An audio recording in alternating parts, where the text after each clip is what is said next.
നമസ്കാരം. മലയാളക്കരയുടെ കണ്ണീർ നോവായി വാൽപ്പാറ. വാഹനാപകടത്തിൽപ്പെട്ട് 9 ജീവനുകളാണ് പൊലിഞ്ഞത്. മലപ്പുറം പെരിന്തൽമണ്ണ പാങ്ങ പള്ളിപ്പറമ്പ് GLP സ്കൂളിലെ അധ്യാപകരടങ്ങുന്ന സംഘം വിനോദയാത്രക്ക് പോയ വാഹനമാണ് അപകടത്തിൽപ്പെട്ടത്. പാങ്ങ് പള്ളിപ്പറമ്പ് GLP സ്കൂളിലെ അധ്യാപകരും ജീവനക്കാരും കുടുംബാംഗങ്ങളുമാണ് മരിച്ചത്.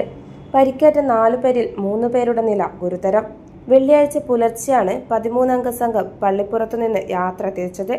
ആതിരപ്പള്ളി, വാഴച്ചാൽ, വാൽപ്പാറ സന്ദർശനത്തിന് ശേഷം പൊള്ളാച്ചി വഴി നാട്ടിലേക്ക് മടങ്ങുമ്പോഴാണ് അപകടം.